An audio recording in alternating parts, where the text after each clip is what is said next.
Dan Hee juga bilang, saya nggak nyangka kalau misalnya istri saya akan setergila-gila ini kepada saya.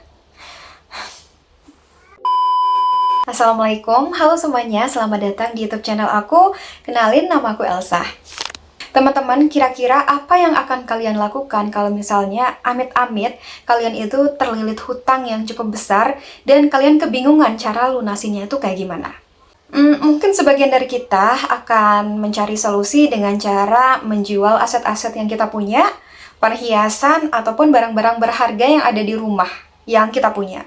Atau kalau enggak, mungkin kita akan cari orang yang kita percayai atau yang percaya sama kita untuk pinjam uang begitu. Ya, mungkin solusi-solusi yang aku sebutin tadi atau solusi yang lain yang masih masuk akal, masih terfikirkan lah untuk kita. Tapi beda halnya nih sama seorang pria asal Tiongkok yang malah memikirkan cara yang cukup berbeda gitu untuk melunasi hutang-hutangnya. Dan sayang sekali, langkah ini malah membawa keluarganya itu menuju sesuatu yang buruk. Ya, bisa aku bilang bencana. Kalau kalian penasaran gimana ceritanya, jadi begini ceritanya. Jadi di Tiongkok atau China ada seorang pria bernama Hee berusia 34 tahun. Jujur nama lengkap atau nama aslinya aku tidak temukan, yang ada itu kebanyakan di portal berita itu selalu nyebutnya itu dengan nama marganya yaitu Hee.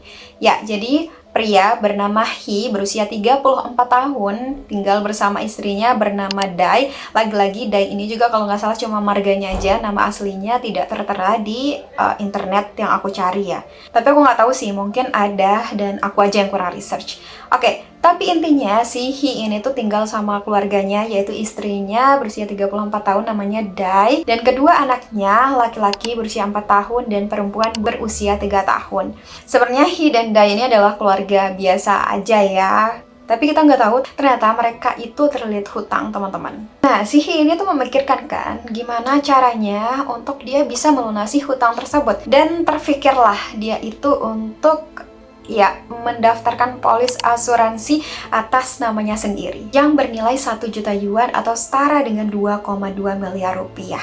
Ya, polis asuransi dia daftarkan atas nama dirinya yang dimana istrinya lah sebagai penerima manfaat asuransi tersebut. Nah, sampai pada suatu hari pada tanggal 7 September, Hee tiba-tiba menghilang dengan membawa mobil pinjamannya dan dimana akhirnya pada tanggal 19 September tahun 2018 ditemukanlah mobil pinjaman Hee itu di sebuah sungai Xinjiang, Yunnan. Ya, yang ditemukan di dalam sungai itu cuman mobilnya aja, sedangkan Hee itu tidak ditemukan di dalamnya. Tapi banyak banget yang percaya kalau misalnya Hee ini tuh ya sudah meninggal, sudah tidak ada lagi di dunia. Dai yang mengetahui kalau misalkan suaminya itu sudah tidak ada, mengalami stres. Dai mengalami tekanan kejiwaan yang cukup berat ketika setelah ditinggalkan oleh suaminya. Dan kalian tahu guys, 3 minggu kurang lebih setelah dia kehilangan suaminya, Dai itu pergi meninggalkan rumah diam-diam bersama kedua anaknya, dimana si Dai terjun ke sebuah kolam di dekat rumah mereka. Ya, di tanggal 11 Oktober mereka itu ditemukan dalam kondisi tidak bernyawa dengan kedua anaknya.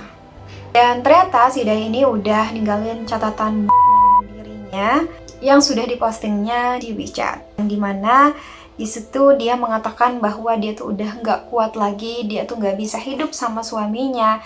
Jadi dia ingin menyusul suaminya agar mereka bisa kembali berempat kayak sebelumnya.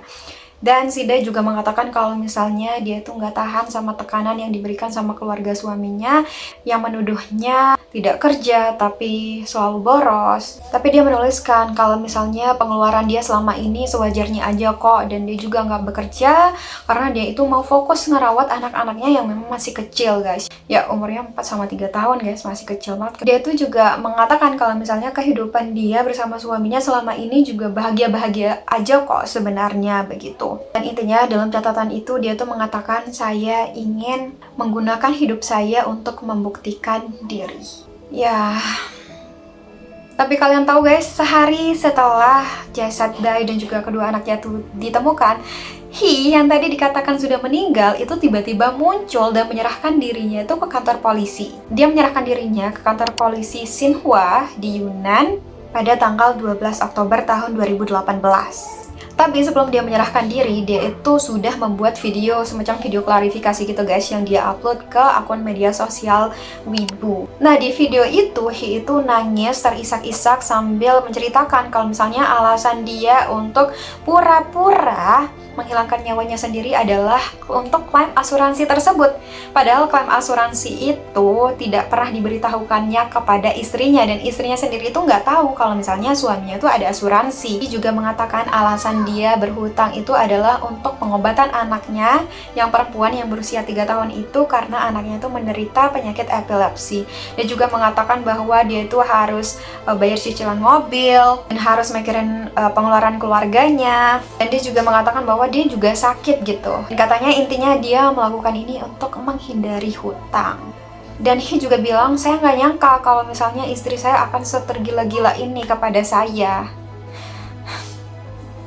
Nah, tapi para pengguna media sosial Weibo itu nggak banyak yang percaya guys sama dia, nggak banyak yang simpati lah sama dia. Mereka tuh malah mengira kalau misalkan permintaan maaf dari Hee ini tuh terdengar tidak tulus begitu.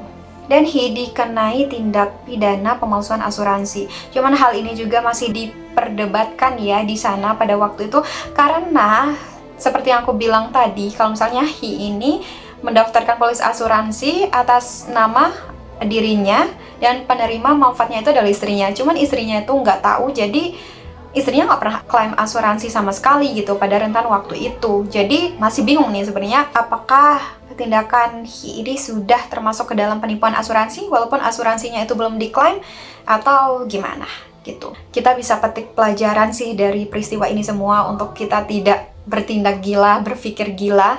Ya, semepet apapun, seterdesak apapun kita dalam situasi tersebut ya. Karena kita nggak tahu ya, lagi-lagi kita nggak tahu apa dampak dari ya tindakan kita itu gitu. Apalagi dalam kasus ini ya, gila aja nggak sih guys? Nah, karena kejadian ini tuh sempat viral di tahun 2018 dan menjadi perbincangan lah masyarakat yang ada di sana. Tapi akhirnya tagar man fake that leading to wife that itu tuh sempat ramai banget dan sampai menghasilkan 29 juta tayangan di Weibo. Ya udah guys, segitu dulu video dari aku. Terima kasih ya buat kalian yang udah nonton sampai habis. Jangan lupa untuk like dan juga subscribe. Komen juga boleh, tapi komennya yang baik-baik ya guys, karena hatiku ini sangatlah lembut. Tentu untuk segala pesan dan juga saran aku sangat menerimanya, asalkan yang baik-baik ya guys. Dan aku akan berjanji kepada kalian semua kalau misalnya kalian pengen nonton aku terus, aku akan menyajikan cerita-cerita yang menarik dan aku juga akan memperbaiki terus kualitas storytelling aku. Dan ya, semoga kalian suka. Jangan lupa untuk balik lagi ya. Assalamualaikum, bye. Dan terfikirkanlah apa ya kalimat yang benar ya?